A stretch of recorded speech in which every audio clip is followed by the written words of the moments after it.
My name is Henry Miller, and I am chair of the Board of Trustees of the Jewish Federation of Greater New Orleans.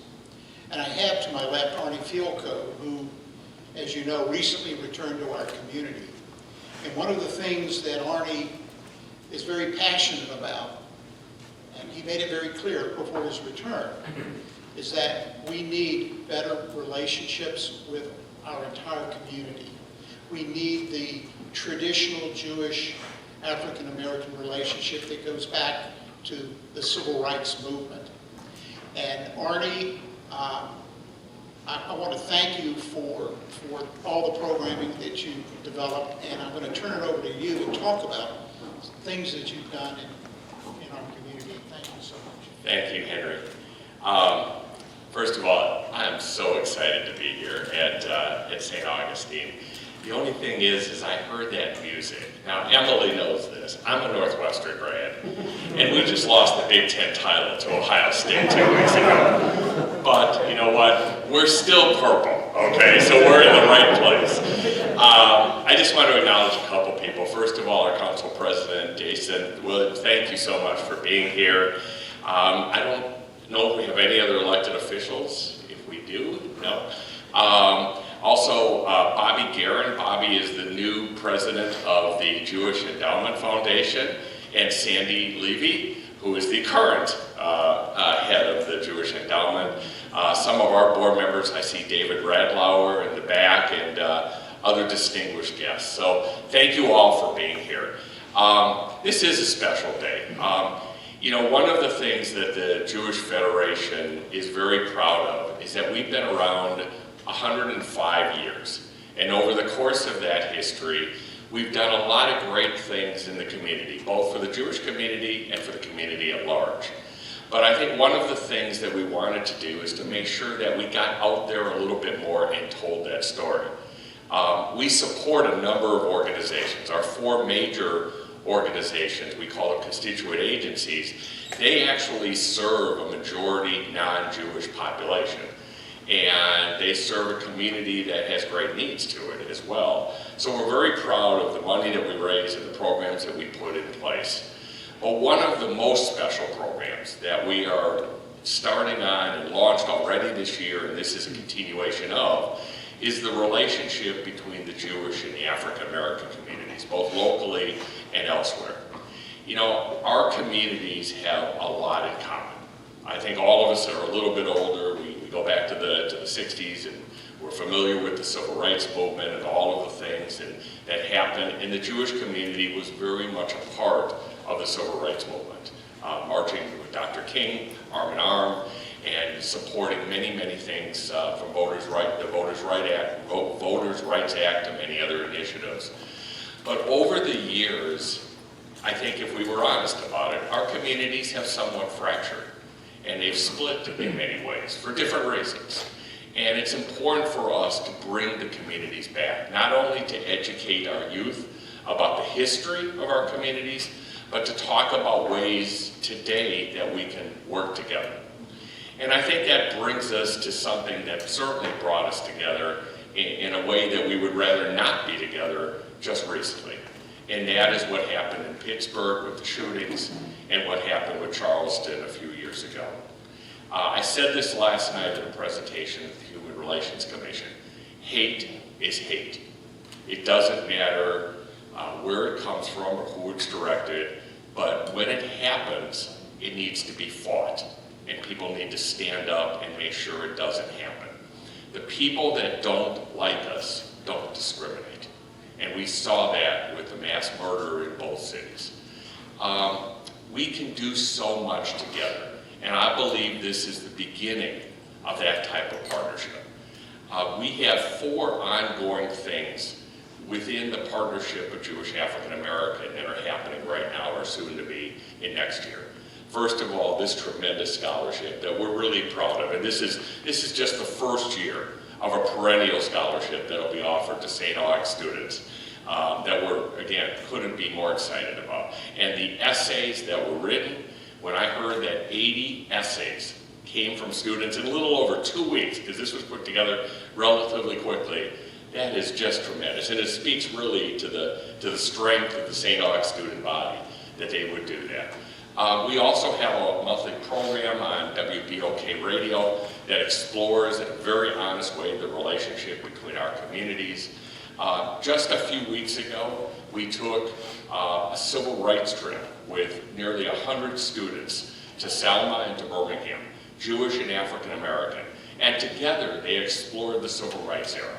They looked at the sites, they went to the museums, they learned a little bit even about the Holocaust, because you may not know this, but in Birmingham, outside of the Civil Rights Museum and outside of the 16th Street Baptist Church, which is a historic site, is a tree that was planted just in the last year in memory of Anne Frank.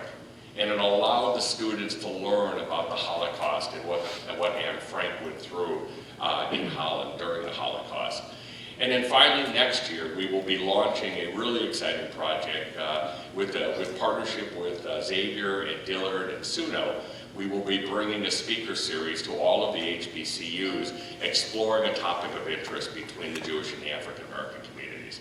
So we couldn't be more excited about this partnership. It's very, very important. The Jewish Federation is proud to be part of this. But ideas are ideas. It's easy to have ideas. You can't have ideas unless you can put them in place. And had it not been for the young woman that is going to speak next, we could not have put this program and many other programs in place. I had the great honor to meet Emily probably 5 months ago, maybe. We had lunch in Bywater, and we just talked about her background and her interest. She had moved to New Orleans fairly recently, and she had a great love for the community. And we just explored where are your interests and where are your passions. And we came up with a number of different ideas and programs that Emily is part of. Her family is amazing. As you heard, her father was an All-American football player at Ohio State. If any of you go to Columbus, you will see the Schoenbaum name very prominent in the community. She has this great uniform. She didn't bring it today, I don't think, of her father back in the day when he played football, that for all the football players, you'd be really amazed to see what they wore back then versus today. But more than that, her family has contributed all over the country, from Florida to Washington, D.C., to New Orleans and elsewhere, to make the world a better place. And in Hebrew, we have a phrase called tikkun olam, which means repairing the world, making it a better place. And I can tell you that Emily and her father and her mother have made the world and are making the world a better place. So it's my honor to introduce to you Emily Schoenbaum.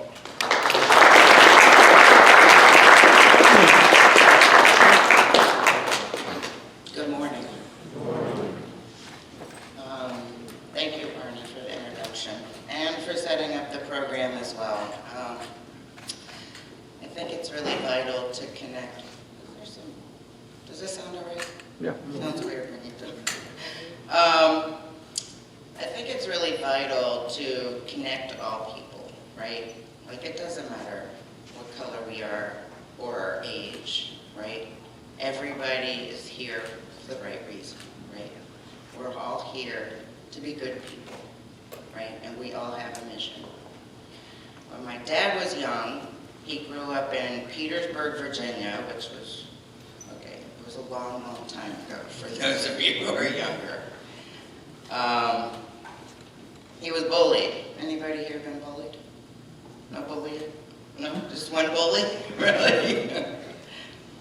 Why was he bullied? He was a big guy. He wasn't African American. He wasn't Asian. He was Jewish.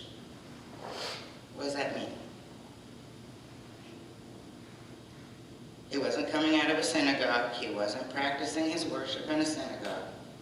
His last name was Schoen. That's all it was. He's a Jew. And for thousands of years, Jews have been discriminated against.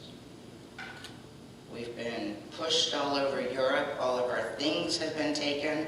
In fact, the Spanish Inquisition took all of our stuff, sent us away we know what this is like, right?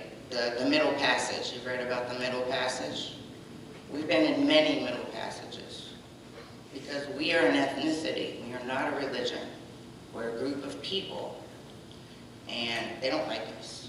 And you know what that's like as well. And so when the Spanish Inquisition happened, they took all our money, they took all our possessions, and they funded the Nina, the Pinta, and the Santa Maria. You know what that is? To come find America. Well, India, or whatever they thought it was. So we've been on a journey, but because we've been on this journey so long between Mussolini and Stalin and Pharaoh and Hitler and some of the things we're seeing today with the rise of bigotry, we understand what it's like to be discriminated against. So when my dad was bullied and beat up, he rose. He said, I'm going to be bigger than the next guy, both in his physique and also in his mind. And he worked very hard to get away from the discrimination and bigotry he experienced as a Jew in the South.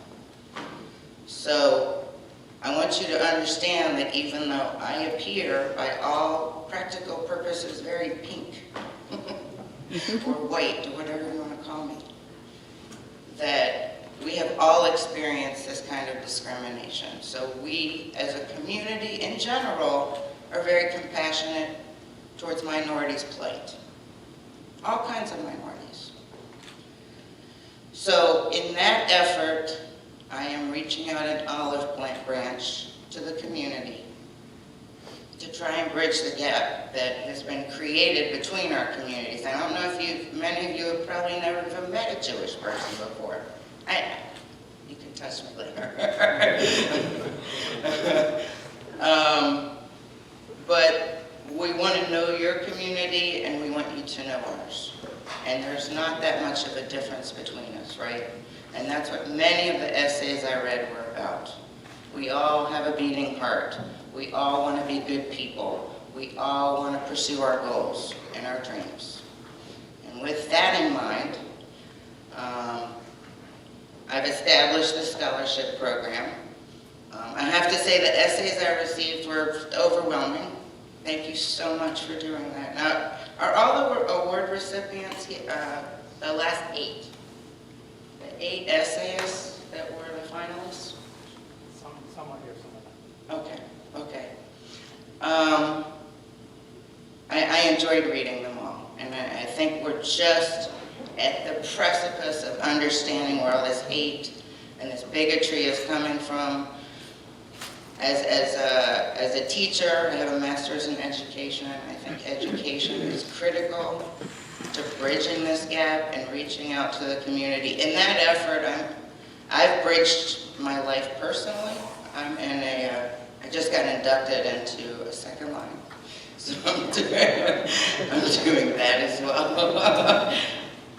10 miles dancing, that was great. So with that in mind, I'd like to turn it over to whoever's presenting. Thank you for listening.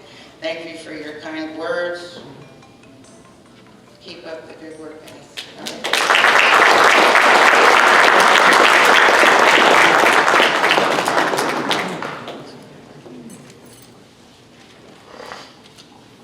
So as we said, about 3 weeks ago, this happened very fast, St. Aug invited all of the students to write an essay and be eligible for the scholarship. And we had over 80 students write tremendous essays. That was narrowed down to kind of the final 8 or so. We had a selection committee of Emily and Nathan came up from our office who went through each essay because I wanted to be objective. I know some of the families. I didn't want to be part of this. And they selected 2 incredible beneficiaries of the scholarship. And I'm going to turn this over and allow you to make the introduction. So as Arnie said, yes, we had, first of all, to the students, to some of the students here who wrote the essays. We would love to have selected everyone, of course, but we couldn't. But as Ms. Schoenbaum said, this is perpetual. Well, not perpetual, but it will be multi-year, so keep up the good work. But we did have 2 finalists, and I'm pleased to announce and to call them up.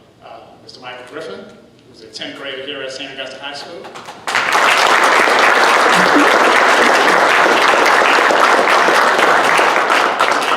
Mr. Mark Barnes, a senior.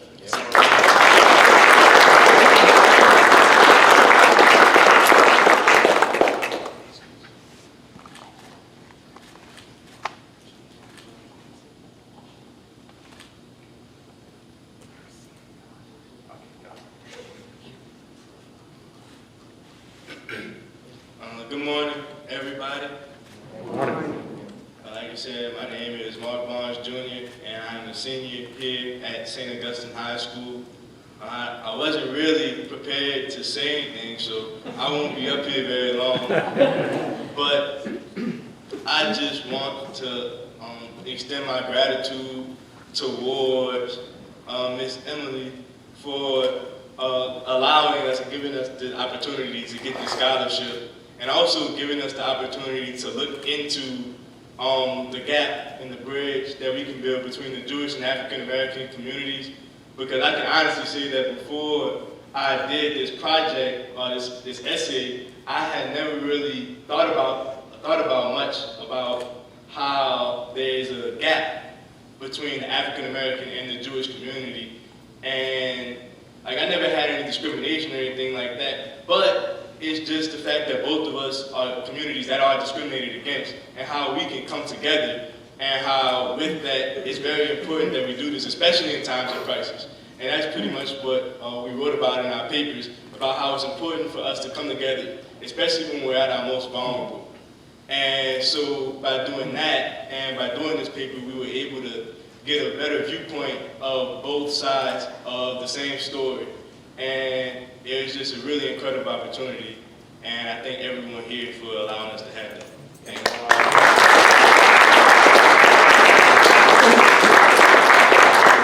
For somebody not prepared, that was pretty darn good. Thank you guys both, and best wishes to you in your education and wherever you go after St. Aug as well. So I'm going to turn it over, and I know we have a great panel discussion now, and I'll turn it over to you.